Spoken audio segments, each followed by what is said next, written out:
Je me tourne maintenant vers Kader Lab, mathématicien et actuellement conseiller du président du Conseil économique et social d'Algérie. Lui aussi est un homme de très grande conviction et de fougue, et je ne doute pas qu'il nous révèle sur la situation algérienne et la perception de la science un certain nombre de ses aspects essentiels. Merci, Kader. Merci, Monsieur le Président. Je pense qu'il est difficile d'être aussi dynamique que l'exposé de mon ami qui m'a précédé.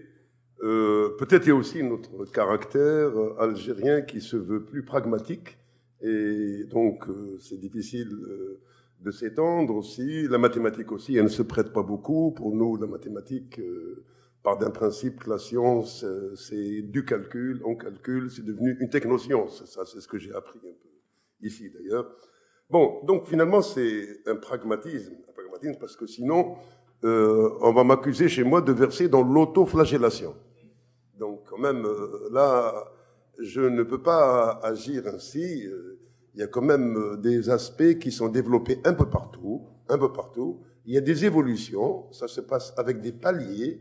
Il y a eu un palier post-indépendance, il y a eu un palier post-développement quand on a lancé l'industrialisation, il y a un palier avec l'ouverture, il y a un palier peut-être, même si la courbe s'est infléchie avec le terrorisme, qui a duré quand même une décennie, il est vrai, et on a perdu quand même beaucoup, même toute une élite qui a augmenté à travers les pays, depuis l'Indonésie jusqu'aux États-Unis, en passant par la France.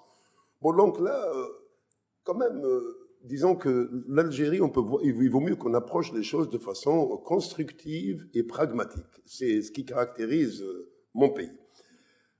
Sur le plan de la science et des technologies, quand même, nos systèmes sont assez voisins avec ceux de la France.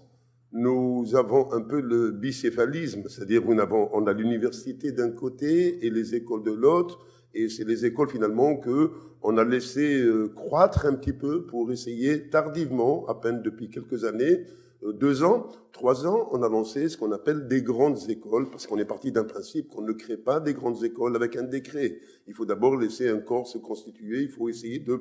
Bon, donc voilà, les démarches sont les mêmes, les réformes sont les mêmes. La réforme du 358, comme on l'appelle ici, ou du LMD, elle est pratiquement la même avec tous ces errements des fois la non-maîtrise, des fois comme...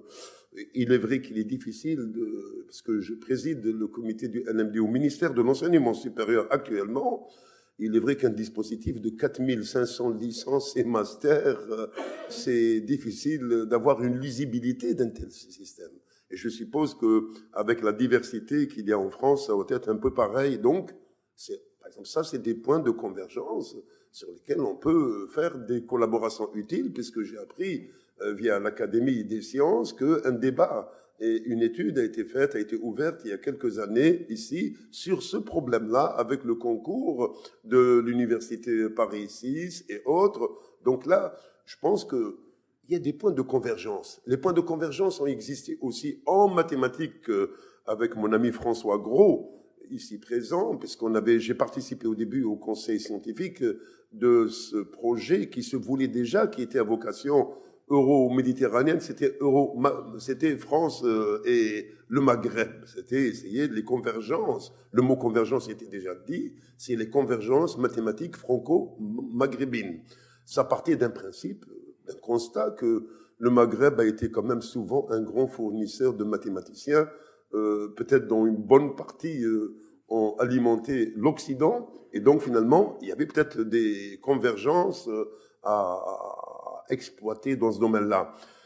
Grâce à mon ami André Capron, lors de notre tentative de relance de ce projet-là, que j'ai exposé à M. le ministre de l'Enseignement supérieur, et qui était prêt à le relancer même à partir d'Alger. Il était question qu'on fasse une rencontre euro-maghrébine l'année dernière. Bon, mais l'idée de André Capron, c'était de dire, mais pourquoi convergence mathématique? vous avez des convergences scientifiques dans tous les domaines, dans tout le spectre de la science. Et c'est en ce sens-là où j'ai été amené finalement on est entré dans le fait de faire un constat sur ces convergences scientifiques que l'on pourrait et qui peuvent exister à l'échelle du côté du Maghreb ou bien du côté euro-méditerranéen.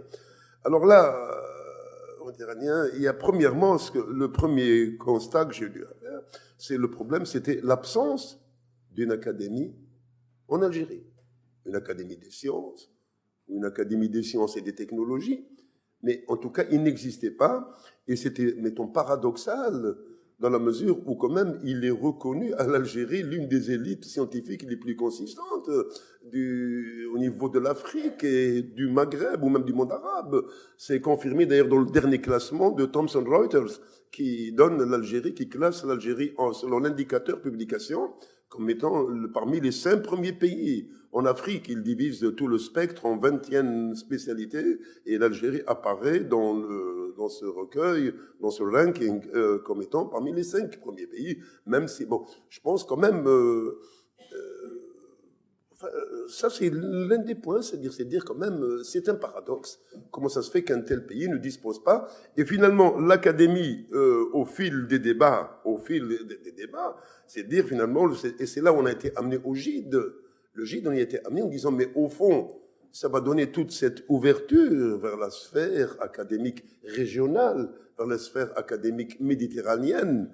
Et c'est en ce sens-là, c'est ce qui nous a amené, cette convergence de points de vue, nous a amené il y a 2 semaines d'ailleurs, à venir en délégation officielle, présidée par le Conseil économique et social, à faire organiser une réunion à l'Institut de France pour essayer d'étudier une collaboration dans ce domaine-là, parce que là encore, surtout comme pour les grandes écoles, on ne crée pas une grande école par décret, on n'écrit pas non plus, on ne crée pas une académie non plus par un décret.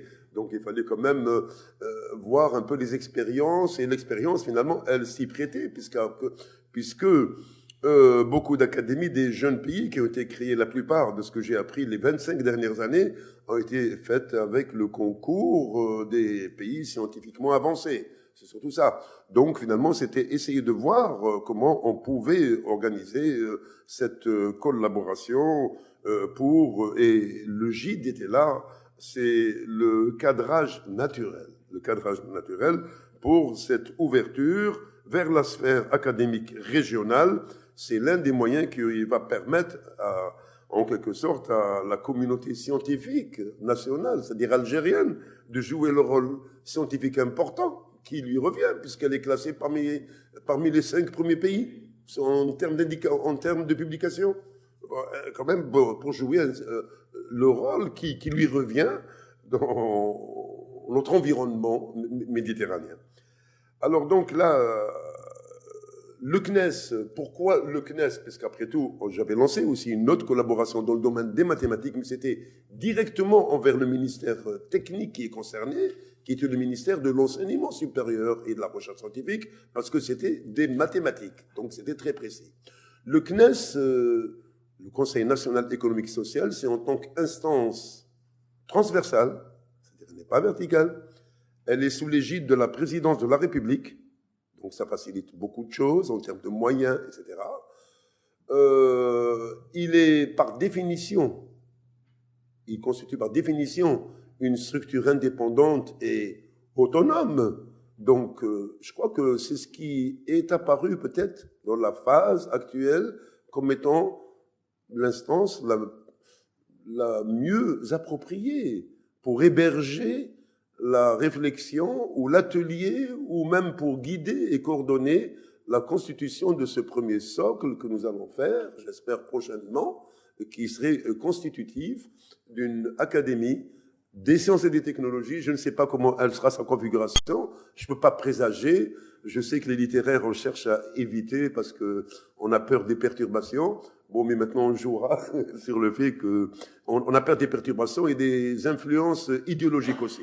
Alors, donc ça c'est un domaine, bon, je crois que c'est un mixage qui est très difficile, mais de toute façon, la division disciplinaire, elle est naturelle pour faire des séparations.